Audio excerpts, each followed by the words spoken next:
Minister of Agriculture, Forestry and Fisheries, Senzeni Zokwana, is about to brief the media after meeting with farmer organizations within the red meat sector to discuss the implications of the recent foot and mouth disease outbreak in Limpopo. We cross live to that.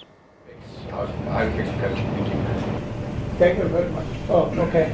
Then we'll close from ENCA. Just to add on to Rory's question again, I just want to understand, it's been banned in some countries. What's going to happen here at home? Will we see maybe red meat going below the shelves? What's the scope of that? And just how drastic is it in South Africa? Yeah, that was the last sentence. Mozambique has banned the import of animal products and animal origins from South Africa because of the outbreak. Are you able to give us more info about this? Any contingency plan in place? Okay, thanks very much. In no particular order, just to respond to these 5 questions, some of them are interrelated. Maybe the Minister will start first. Thanks to the media. The first discussion was for the department to brief the industry of what has been ongoing, what we have been doing. And the reason we did not immediately call a press conference, less engaging the industry on one-to-one and depending on the companies, was to make sure that when we call this meeting, we are really clear of what the situation is, so that we are able to discuss something that is tangible. Remember, FMD has been discovered, but of course systems have been put in place so as to manage and monitor and ensure that it is contained, and we sustain our FMD free status. That's why we are always refusing to say there is an outbreak. There is a spillage of the disease, as it affects only a small amount of animals in an area that is having more population of animals. So the reason we met today was to look at ways, because now we know what we are dealing with. The report, because when you get a disease, first you must send the samples you have taken to laboratories. Only when the results come back and you know what you are dealing with, it has been confirmed. Can you call people to say, yeah, you are dealing with this, now we know what we are dealing with this. It was not out of undermining the industry or the public, but wanted to report that which we know is backed by scientific research and as well as has been tested to be happening. And the other issues will be how to process. How the process is, we've notified the OIE. We've agreed that there will be one of the task teams will be to look at convincing our trading partners such that we retain the markets in where already we're having business with, so that we can minimize the impact thereof. As long as we can prove that the meat that we send to those areas is from compartments that are clear of FMD.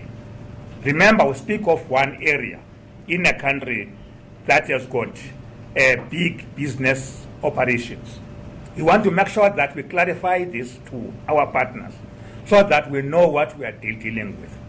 Of course, work is happening as we speak, as we have said in the statement, where we are busy vaccinating so that we can clean those animals that were identified to be infected, as well as the animals are quarantined.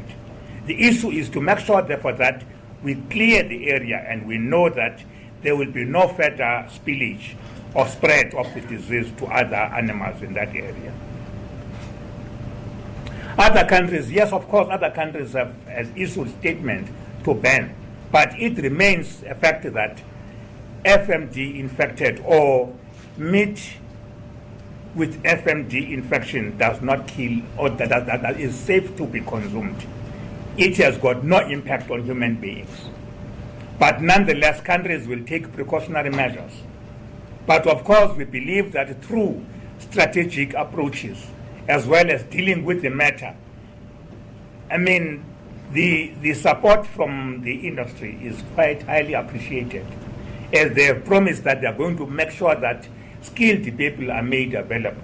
The sooner we can quantify the number of animals, the sooner we can clear to know how many animals are affected, the better, so that we can be able to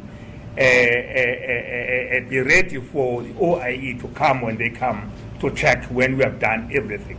We believe that we've got the ability as a country to do everything possible. We do have the manpower, we do have the will. Together with industry, we are on one voice. We need to save the industry.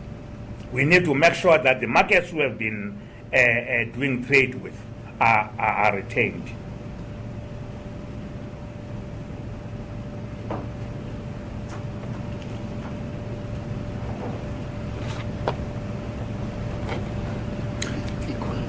On the issue of oranges, I don't think I can comment on that.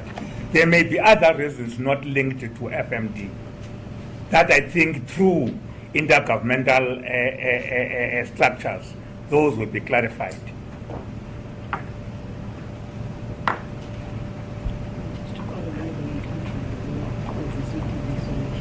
We believe that this approach is not only going to be limited to South Africa. We believe that as a country neighboring with other countries, we need whatever skill we come up with. The aim of this is to make sure that, among other things, the traceability of animals must be strengthened. The issue that we want to make sure that in areas where they are the free FMD zone areas will be demarcated by proper fencing. We are going to make sure that we improve our biosecurity measures. But in doing that, we'll share the expertise with our neighboring countries, so that as a region, we can be able to do trade with any other country globally. No, I'm not sure whether you're picking up at any point. I think the minister's really said what he has. Remember that as soon as our E releases a statement that we have lost our FMD free statement, most countries will provisionally put in a ban on importing.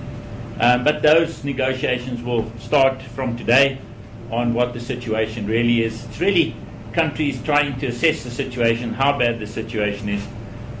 The reason they do not import meat from FMD positive zones is that it could infect their cattle populations or their pig populations or their sheep populations. It has nothing to do with the safety of the meat. There was a question here, will we see red meat being pulled off the shelf? No, we will not see red meat being pulled off the shelf, because there's absolutely no reason to pull it off the shelf. It is perfectly, perfectly safe. Thanks very much. Just the second round. If there's any follow-up, we can observe that and possibly close after the responses. I can see the follow-up is coming. Let me give you the second position, the third one. Yes, my colleague there at the back. Can I close it there and allow you to then ask those questions? Minister Roxanne again. Now I asked how much it has cost the country or the economy. And as much as red meat won't be pulled off the shelf, will it affect the price of red meat? All right. Yes. Mulimomoto from SABC. It's also been reported that there have been no signs of the outbreak in Gauteng, but farmers have been warned to be vigilant. What are the signs that have to be observed? Thank you. Marika from Pulse Media. I just want to go back to my question that wasn't answered.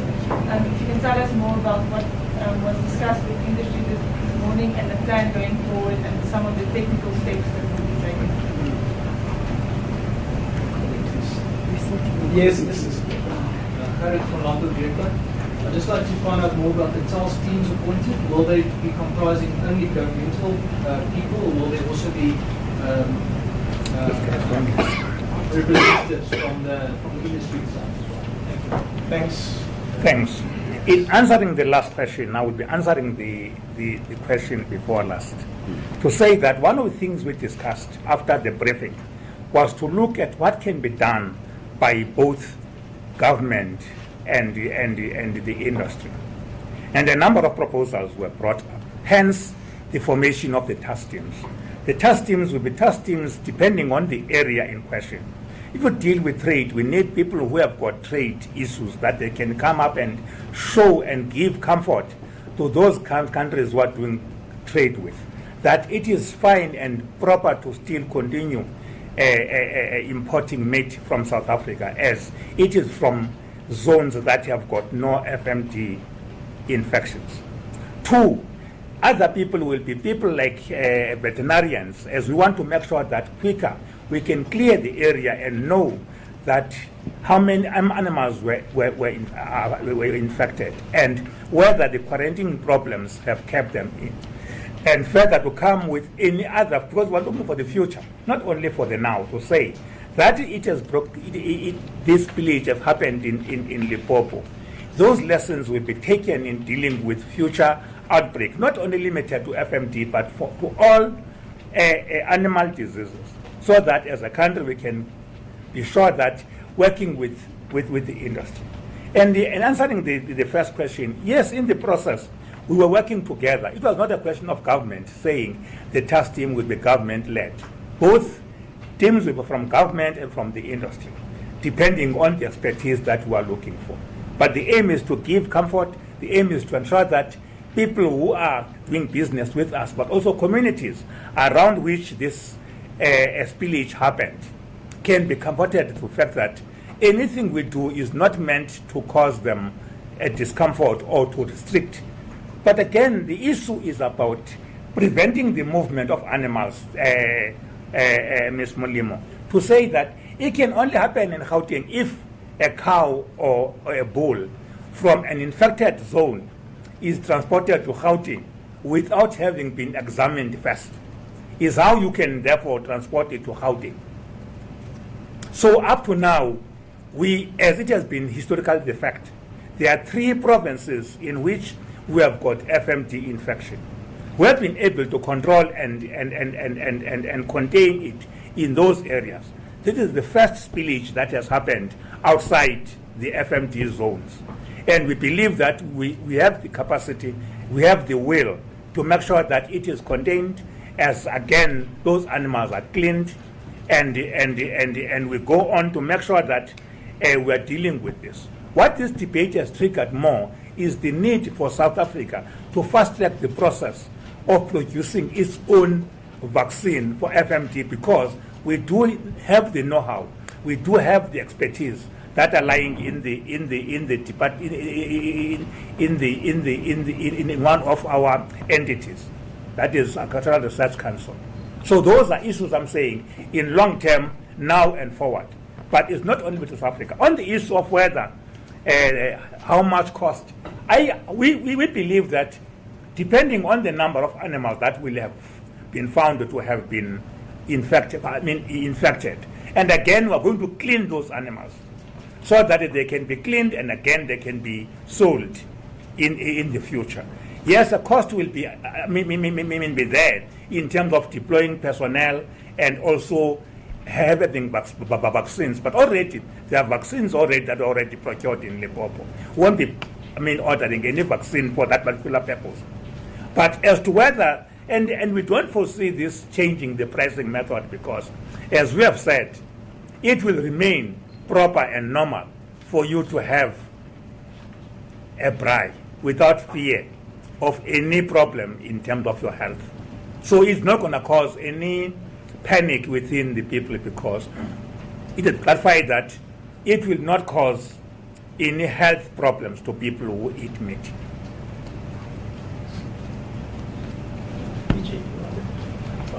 I think Minister is covered. Oh yes. Through you, Minister. Good afternoon.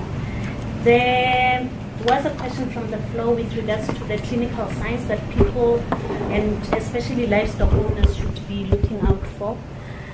Foot and mouth disease is called that exactly because it affects the mouth and the feet. That's where you would see the lesions.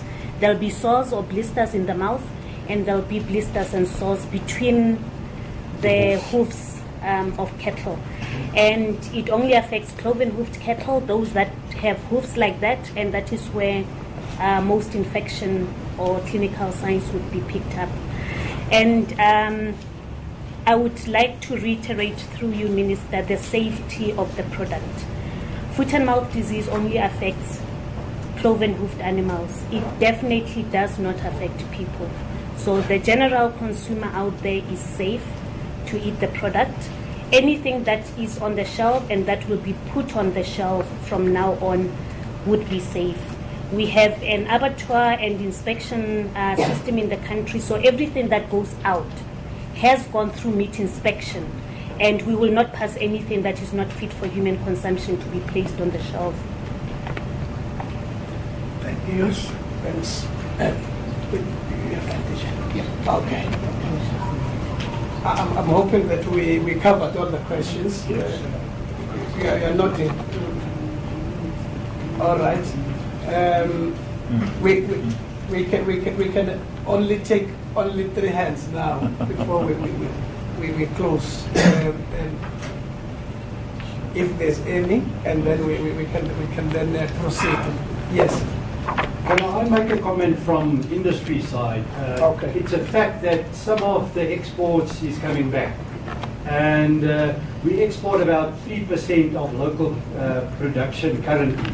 So the good news to the consumer is red meat will be cheaper on the shelves.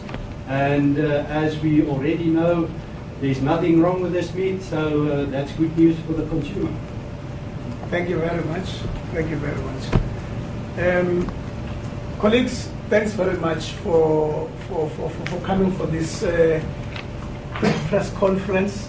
We're hoping that on the basis of this, same information now is out, and any other misinformation will be corrected. As the Minister has said, the industry, government have agreed to form this technical task team that will work together on all these areas, including issues of trade. So thanks very much. We will further engage with you as we normally do. Thanks for coming. Thanks very much. Thanks. I'm sweating. We